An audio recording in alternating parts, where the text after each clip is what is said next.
Hey, welcome back everybody. I went and started another project. I can't believe me. I've got a mess here on the bench, no room to work, and I started a third car. I must be insane. Um, had a little setback on the Cobalt here. The back half of the cage just was not square, not in line with the back of the car, so I had to cut that off. I'm remaking that right now. There you can see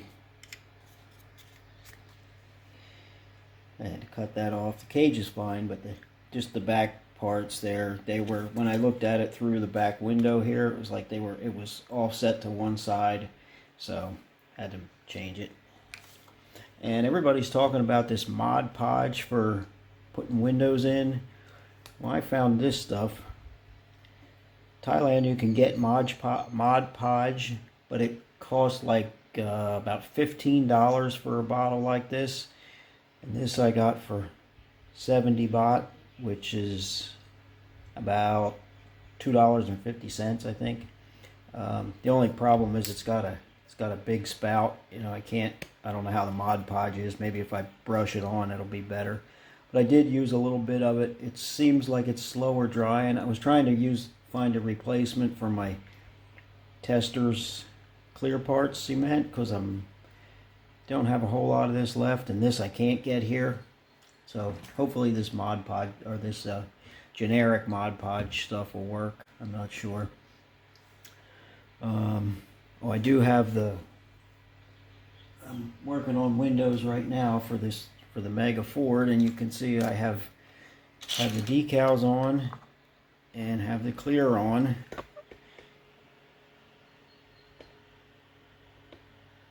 Once I get the windows done, I can put the body on the frame, finish up the little details. I'm not disappointed in it. I'm fairly happy with it. The decals I printed off from a picture on the internet, and I can only print on white paper. So, being as the car was red, it has a red background here. But what I did is I tried to trim it out as close as I could, but I should have gone in there, and I don't know why I didn't. Some of the stuff would be really hard, but that I could have done with an X-Acto knife. But the color's fairly close. I mean, I'm close up here and you can see it's off, but if from a distance it's not going to be real noticeable that it's a slightly different shade. But then when I went ahead and dug out some stuff, and looks like I'm going to be starting on a Warren Johnson Cutlass. I did a silver one years ago, and I got rid of it, and I'm going to do the black one this time. And last time I used one of the Revell Pro Sportsman chassis, but this time I'm going to try the Monogram Pro Stock chassis.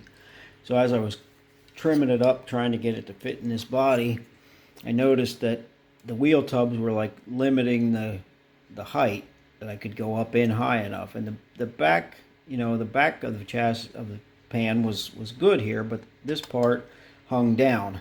And the wheelbase, by the way, it seems like it's almost perfect. But anyway, I wasn't sure what to do there. I didn't really want to cut the tubs, so I didn't really want to cut the tubs, so I did sand flats on them here, and it didn't give me really anything. So then I got thinking about cutting the floor pan, moving that up on the tubs, and every time I do that, I get a mess with the tunnel with a big gap and stuff. So this time I tried to use my noodle a little bit. I'm sure I'm going to run into a problem along the way somewhere. But what I did is I should have had the camera on when I was cutting, but I cut here, cut so it's actually in the floor, in the pan, so I can just move it up like this and not have to deal with so much filling. Because usually I end up, if I just cut it straight across, then I got my tunnel area that's all messed up, and gives me a lot of trouble to try to make it look decent. So I think this will work pretty good. I can just trim the top of that off and butt it right back in. But if you see, like when I put the floor pan in the tub part of it in, it fits pretty nice. The pan here matches up pretty good, but you have all this hanging down. So when I go up and just move that up, it should, and then I'll trim this off. It should make a whole lot nicer deal. And you can see, oh, I guess I didn't have it in there. Yeah, trim this off, have this just slide up, and it makes it fit so much nicer. And you can see the wheelbase pretty dead on there.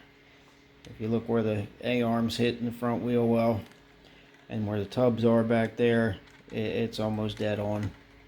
So I think it's going to work out pretty nice. Just what I needed, another project. I guess that's what keeps us going, though.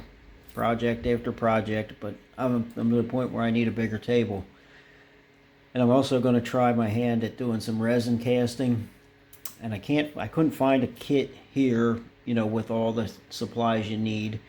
So I did buy for 29 baht, which comes out to less than $1. I bought this little plastic tray. I have some parts in it already, but I'm going to use that for my mold boxes. I've never done any casting, but I've been watching some stuff on YouTube and talked to a friend of mine who's done it. He gave me some pointers, but I'm going to use these little compartments for mold boxes, and these are some of the things that I'm going to try to cast. And so far I've got my my silicone for making the molds. Now I don't know the mixing ratio, because everything, the instruction paper is written in Thai, and I know that this container and this container would make one batch, but if I don't want to make the whole thing, I gotta figure out what the ratio is. But luckily my wife reads Thai, so she can explain it to me. I'm still waiting on the resin, and I don't know that it's going to be the right resin for making castings, but it's really hard to find that stuff here, so I'm going to try what I have coming, and hopefully it'll work. I'm also waiting for some clay, so I can, that rear housing, I need to, you know, space it up off of the floor of the mold. Let's see if I can show you.